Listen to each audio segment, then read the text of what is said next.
swift sauce for you. Musicians Matters Podcast, live right here, 4:30 p.m. Pacific Standard Time and 7:30 p.m. Eastern Standard Time, every Wednesday on all digital platforms on Positive Power 21 Christian Media LLC. Let's go! Welcome to another session of Musicians Matters Podcast, live on Positive Power 21 Christian Media LLC. We're going to have a dynamic show on tonight, but I'm emphasizing something different on tonight. It's going to be highlights or shouts out to musicians or artists and greater in 2024. I'm giving shouts out to Yoli or Lady K. Happy birthday to my pastor, Apostle Paul L. Kelker, Doral Woolfolk, Spanky, Ronnie Thomas, congratulations, and Andre Brown. Let's welcome Christopher Coleman. What's going on, my brother?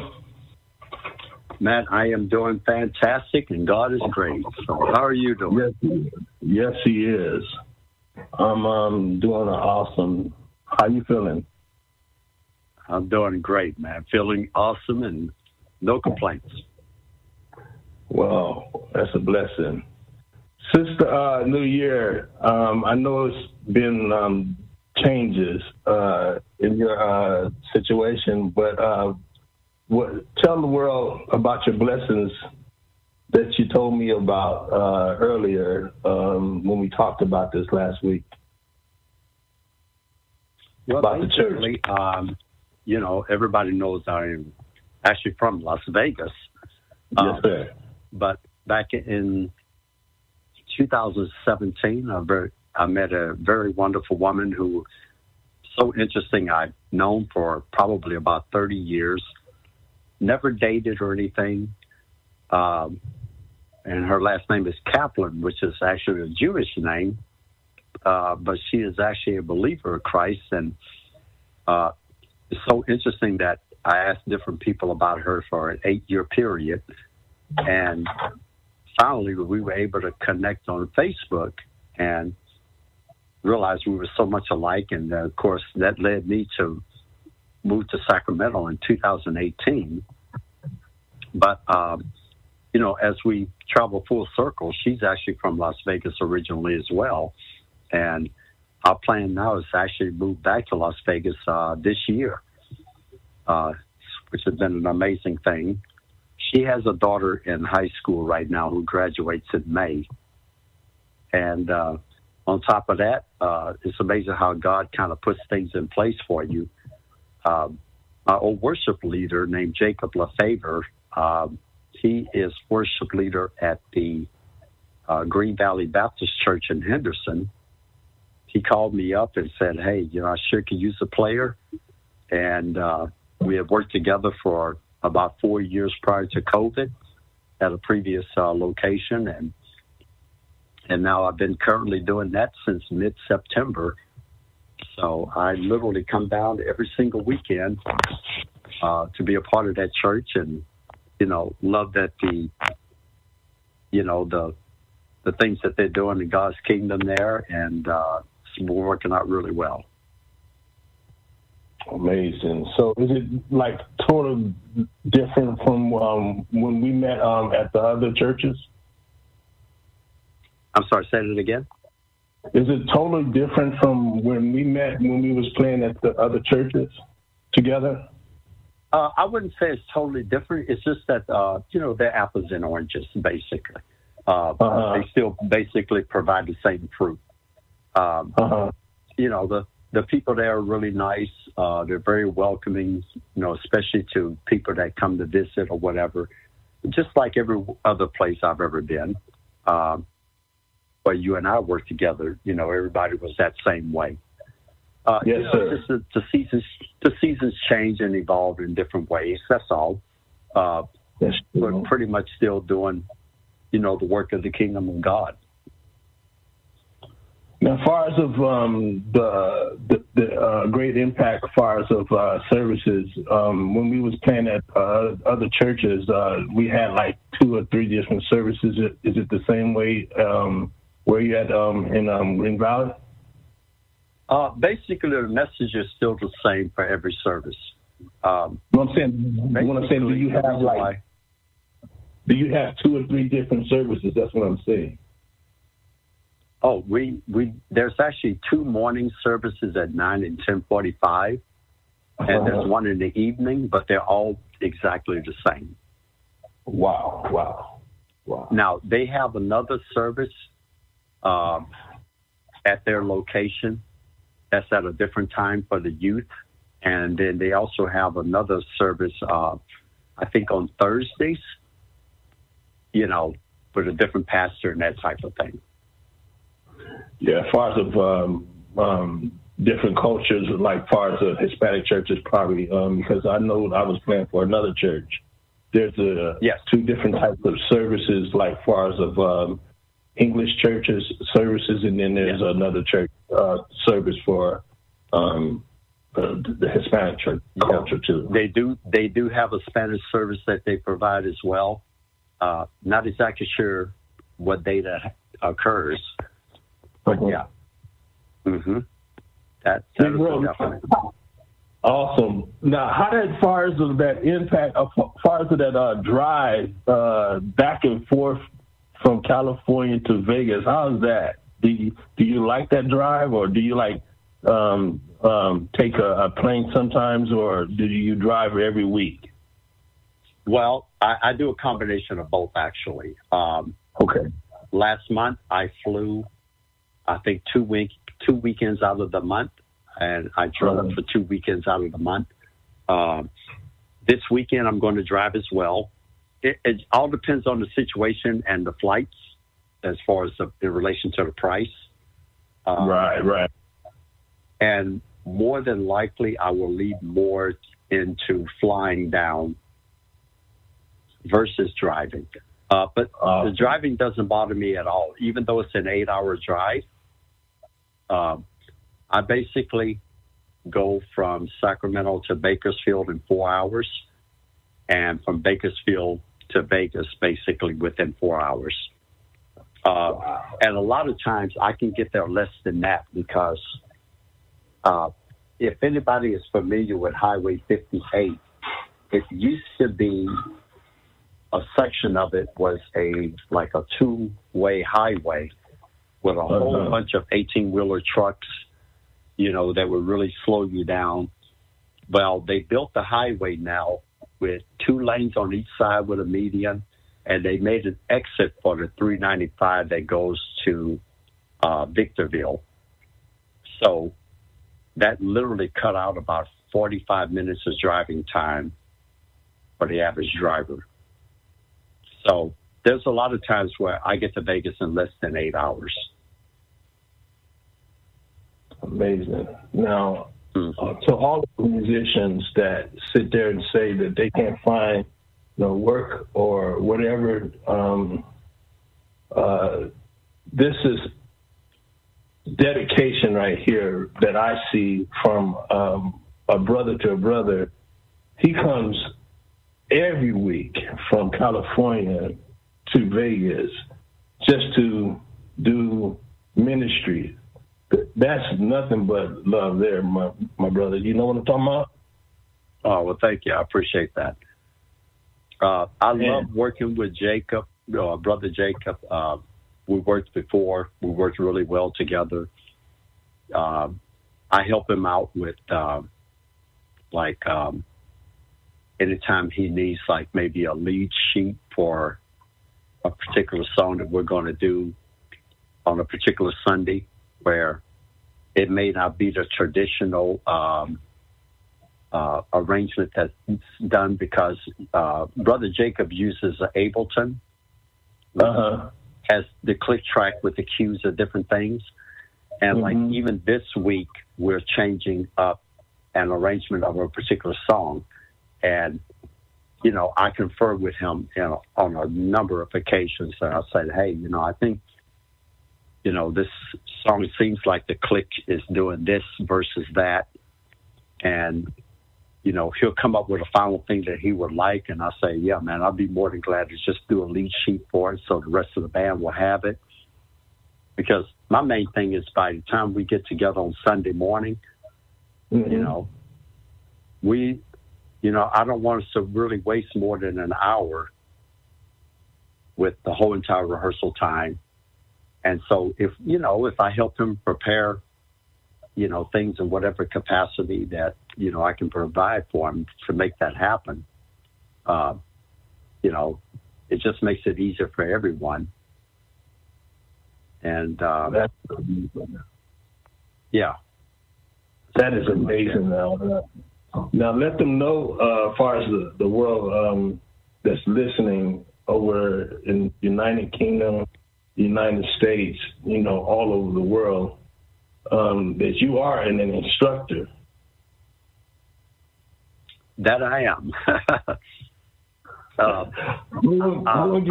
I have a degree in composition, and but when I went to college and acquired my composition degree, I also made it what they call a Bachelor of Science in Music Composition in theory, where it allows me to be able to teach. So I've been in the teaching profession for a long time. And lately, I mostly have been focusing in California with teaching elementary music with younger students. But 3 days a week, I dedicated my music abilities to work with special needs kids. I have a nephew who's probably in his late 30s, early 40s, who has autism, and he loves music. And I work with a lot of these younger kids, anywhere between the ages of, 8 to 21 years old, where I do music with them too. And I've learned a whole lot of aspects of how to communicate with them. They have different ways that they do that, especially with kids that are nonverbal, if they're not able to speak, but they can still communicate. That's good. That's good. Now, that is really good. Now, when you sing with that particular situation, when they have a disability or a situation going on, basically it's better for them as a musician, because I'm a musician. I do have a disability, but people will not know it. You understand what I'm saying? Correct. I got you. Yeah, people would not even know that I got a disability. Yeah. See, there you go. Well, the one thing for special needs kids, they have analyzed and studied that music basically focuses on one region of the brain, and it doesn't cross-reference to other regions of the brain. So kids don't get, basically confused as to, several regions of the brain working all at one time with music. It only focuses on one. And that's the main reason why they tend to gravitate to music, pretty well, because they only have one region of the brain that works, that helps them focus on that. Pretty interesting. Like, as far as when by us being musicians, by me being a musician, you being a musician, me being a drummer, you being a bassist and an instructor. I'm an instructor too, but by me being a drummer, I'm using both sides of the brain.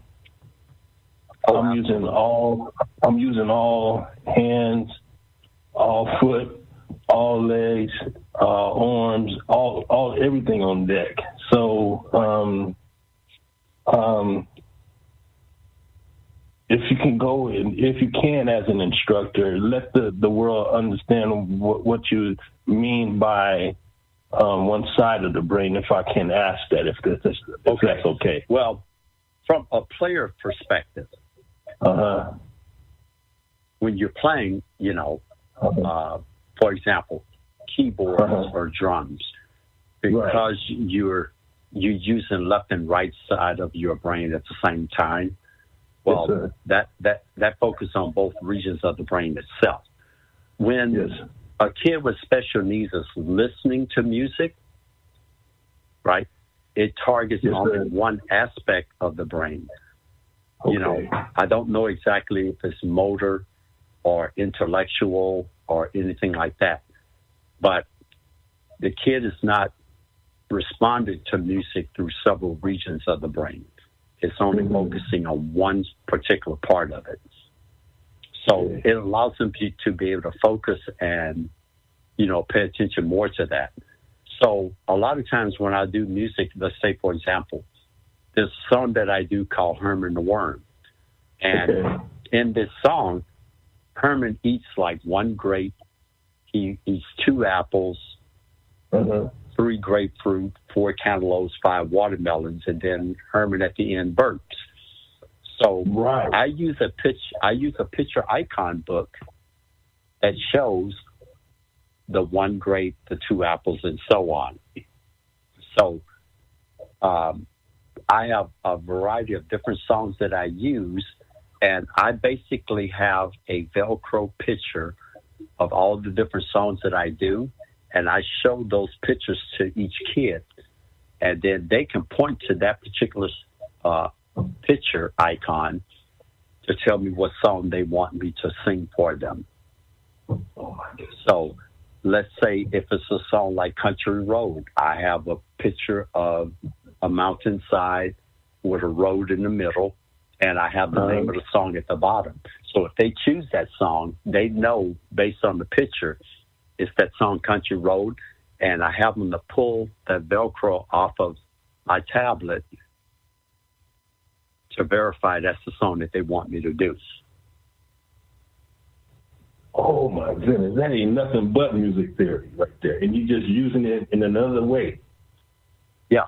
And it also reinforces the visual, you know, what a grape looks like, what 2 cantaloupes look like, for example, what 5 slices of watermelon look like, or 5 watermelons, you know, just like in the Herman the Worm song.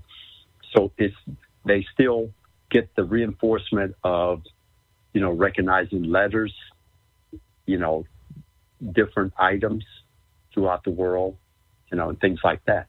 And some of the other kids actually have iPads where they use their eye to target and navigate through the different picture icons, especially when they're nonverbal, where they can communicate you even with language. So they can actually do sentences and ask questions, answer questions, tell you how they feel, and everything else. Okay, interesting. And it's basically so, on an iPad where they can navigate through the different menus, you know, where it's all categorized. You know, we have a menu for feelings to let them know if they're tired, hungry, you know, whatever, stomach hurts or whatever. And then they have a different menu where it will show them different items like fruits or vegetables or whatever. And another menu that will show, you know, numbers or whatever. And yes or no, things like that. Yeah, so basically, it's basically what you're telling me. It's like, so if a person that's blind, they're using the grid, you using basically the fruit or whatever to show, like 1 and 2 and 3 and 4. Am I correct? In music, I don't really focus so much on time, like 1, 2, 3, and 4. I focus more on the ability for them to be able to maybe emulate a song. Like if I sing a melody, can they sing it back to me? Or I may sing a particular song, but I may not finish out the phrase, where I have them to finish out the rest of the words to the song. Depend on the kids' physical abilities. I do a lot of different things where I do hands-on with them.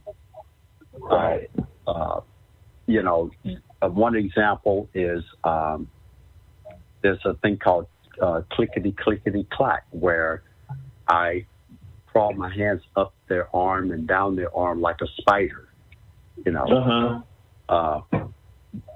order to test to see how they respond to sensory. Some kids, sensory kind of bothers them. Like some of them can't wear certain types of material with clothing because it may bother their skin or they don't feel very comfortable.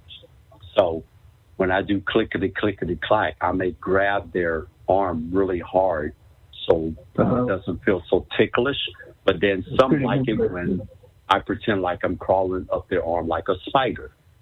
Right. It just all depends. Mm-hmm. That's interesting. That is very interesting.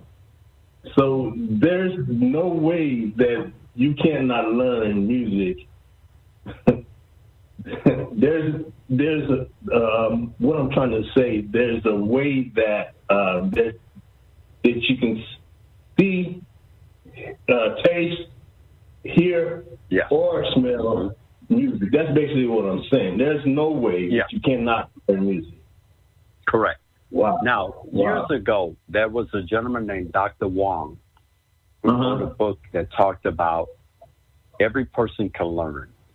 And a lot of teachers, he mentions about how there are 8 learning styles that every single person learns from. But most people only teach maybe 3. And that's audio, visual, and kinesthetics.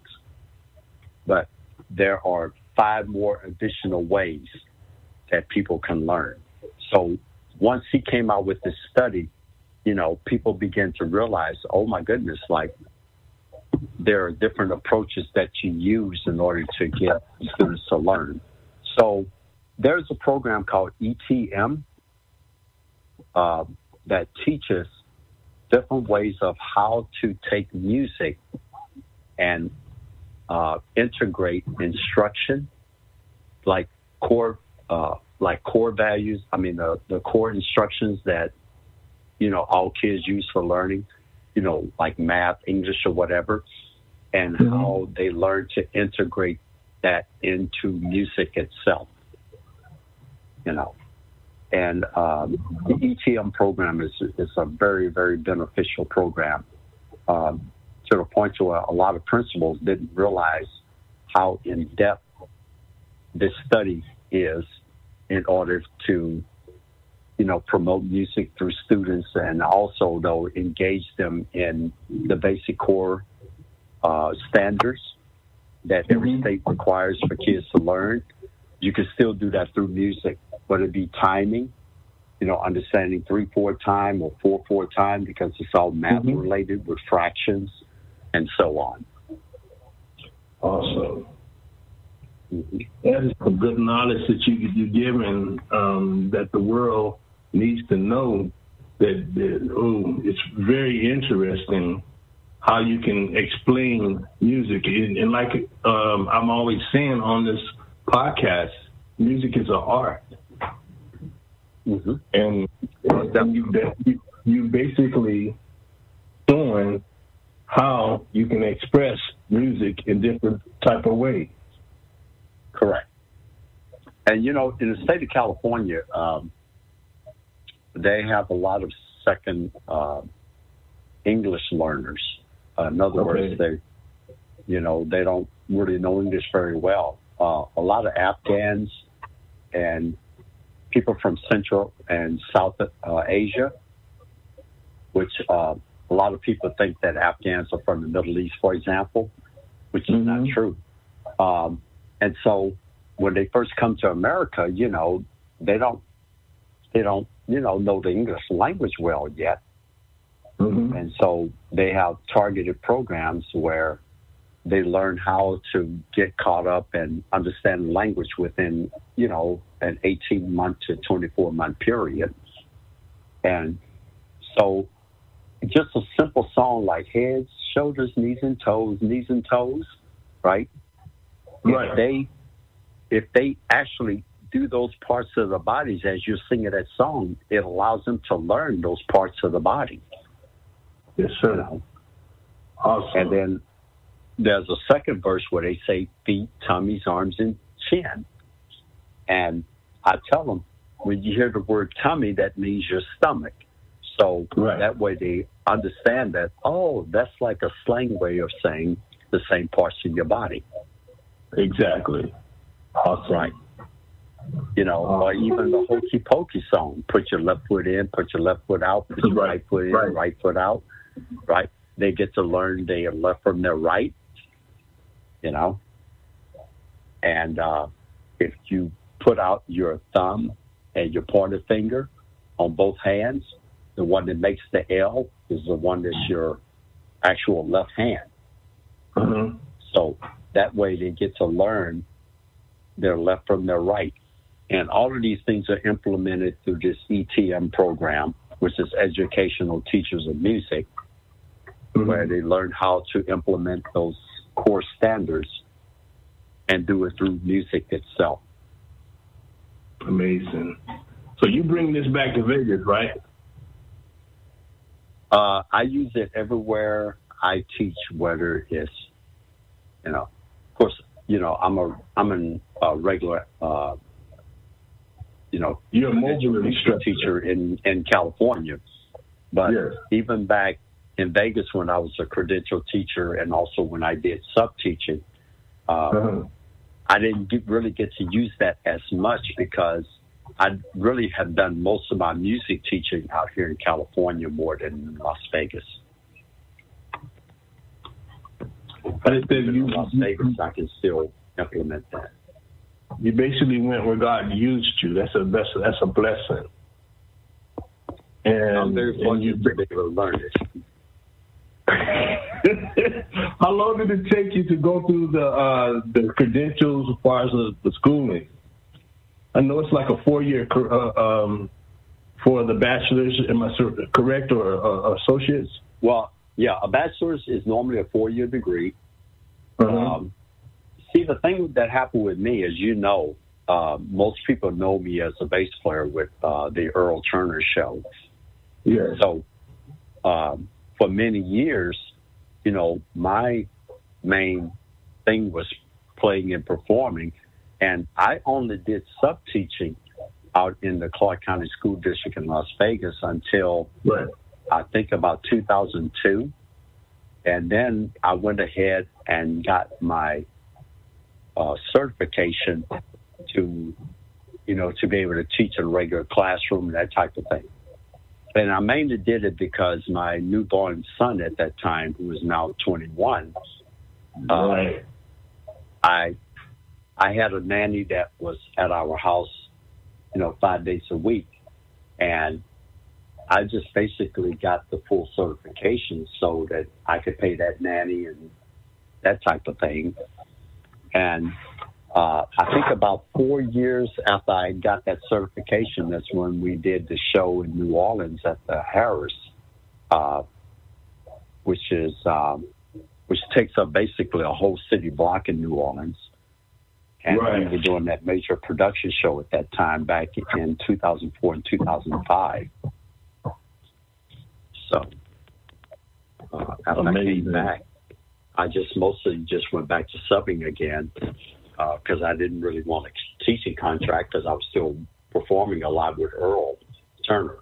So amazing, awesome. So, Big Brother, what does the word friendship means to you?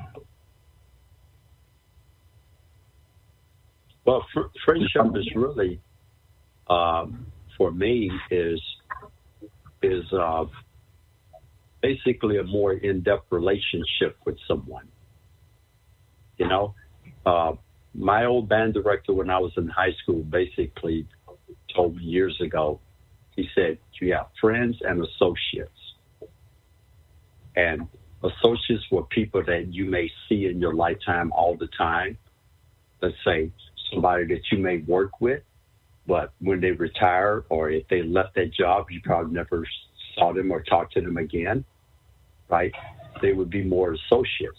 A friendship is more like somebody that you establish a relationship, through all of your seasons of life for the most part. And they say that the average person only has 3 to 5 friends in their lifetime that they're actually friends with all the time. Which is literally 5. Anywhere between 3 to 5. And it's probably even more closer to 3. So okay. If you went to high school with a classmate and you never saw them again or talked to them again, they wouldn't count as one of those friends. I think when I think about the friends that I actually have talked to over the years, I think my average is about 4. Wow. Mm-hmm. That's a blessing. I'm just thankful that I can call you a friend or a big brother, because we built a relationship a long time ago when we was at the Latin. Remember that? Oh, yes. And we have always, talked and connected. I think this is actually the 3rd podcast that you've invited me on. And, yeah. But when you really think about it, there's a lot of people that you probably have a lot of people that may have been on your podcast once or twice, but you don't really talk to them in between that. You true. Right about that. I could call you up anytime. Anytime, and we could talk about anything. And there's very seldom that you can find a person that you can talk about anything and that doesn't go to the next person. That's basically only got 2 people like that, and that's you and Duro. Exactly. There you go.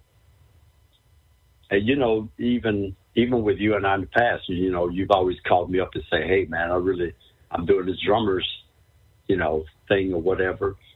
I really could use a bass player." And I was like, "Okay, when is it going to happen? Exactly. And I'll be sure I'm there."